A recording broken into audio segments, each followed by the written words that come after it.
Hi friends, welcome to my channel. இன்னைக்கு carrot பொரியல் எப்படி வந்து டேஸ்டாவும் சிம்பிளாவும் செய்யறதுன்னு பார்க்கலாம். வாங்க நம்ம வீடியோக்குள்ள போவோம். சேனலை ஃபர்ஸ்ட் டைம் பார்க்குறீங்கன்னா சப்ஸ்கிரைப் பட்டனை கிளிக் பண்ணிக்கோங்க. அப்படியே பக்கத்தில் இருக்கிற பெல் பட்டனையும் கிளிக் பண்ணிக்கோங்க. அப்போ தான் நான் போடுற உடனுக்குடன் நோட்டிஃபிகேஷன் வரும். கேரட் பொரியலுக்கு நம்ம ஒரு கடாயை எடுத்துப்போம்.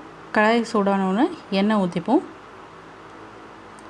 1லேருந்து 2 டேபிள் ஸ்பூன் அளவுக்கு எண்ணெய் போதும். எண்ணெய் ஊற்றிட்டு எண்ணெய் வந்து சூடாகட்டும். எண்ணெய் சூடானோடனே 1 ஸ்பூன் சீரகம், கடுகு, உளுத்தம்பருப்பு வந்து கொஞ்சம் அதிகமாக சேர்த்துக்கோங்க. அப்போ தான் நல்லாயிருக்கும் கேரட் பொரியலுக்கு.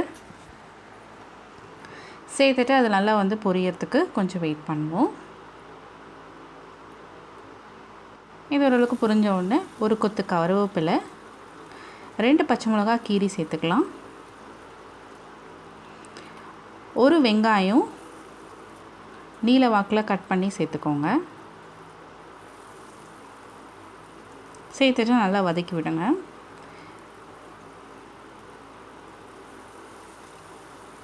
நல்ல வெங்காயம் வந்து பிரிஞ்சு வர அளவுக்கு நம்ம வந்து வதக்கிக்கலாம்.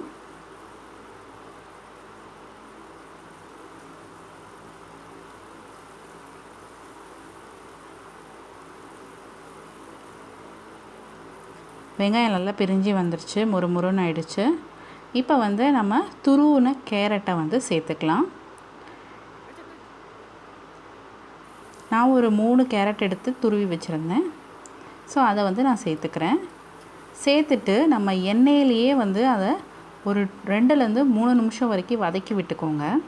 கேரட் வந்து சீக்கிரம் வெந்துடும். ஸோ நீங்கள் வந்து ஃபஸ்ட்டு எண்ணெயிலேயே வதக்கிட்டு அதுக்கப்புறமா தண்ணி தெளித்தா போதும். ஒரு 2 நிமிஷம் வரைக்கும் நல்லா எண்ணெயிலே வதங்கினதுக்கப்புறம் 1/4 டேபிள் ஸ்பூன் மஞ்சத்தூள், உப்பு தேவையான அளவுக்கு சேர்த்துட்டு நல்லா ஒரு வாட்டி மிக்ஸ் பண்ணி விடுங்க. மிக்ஸ் பண்ணிவிட்டு கொஞ்சமாக நம்ம வந்து தண்ணி மட்டும் தெளித்து விட்டுட்டு மூடி வச்சிடலாம். ரொம்ப வேண்டாம், கொஞ்சமாக தெளித்து விடுங்க போதும். தெளித்து விட்டு நம்ம மூடி வச்சிடலாம்.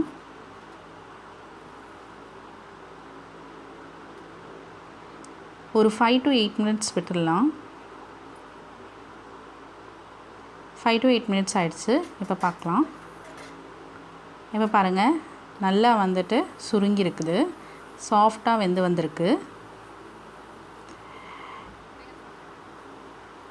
இந்த ஸ்டேஜில் உப்பு கொஞ்சம் பார்த்துக்கலாம். உப்பு காரம் கரெக்டாக இருக்கான்னு மட்டும் பார்த்துக்கோங்க. அவ்வளோதான், முடிஞ்சிடுச்சு. தேங்காய் வந்து துருவி போடணுன்னா போட்டுக்கலாம், அது ஆப்ஷனல் தான் உங்களுக்கு. எனக்கு வந்து ஆல்ரெடி துருவினதில் போடுறது எனக்கு பிடிக்காது. கட் பண்ணி செய்கிற கேரட் பொரியலில் தான் போடுறது பிடிக்கும். ஸோ அது மாதிரி உங்களுக்கு இஷ்டம்னா நீங்கள் வந்து போட்டுக்கலாம். அவ்வளோதான், கேரட் பொரியல் வந்து சூப்பராக ரெடி ஆயிடுச்சு. Very simple. இது நீங்கள் டக்குன்னு வந்து நினச்சப்போ கூட்டு ஏதாவது செய்யணுன்னா டக்குன்னு கேரட் இருக்கா டக்குன்னு இந்த மாதிரி செஞ்சு முடிச்சிடலாங்க.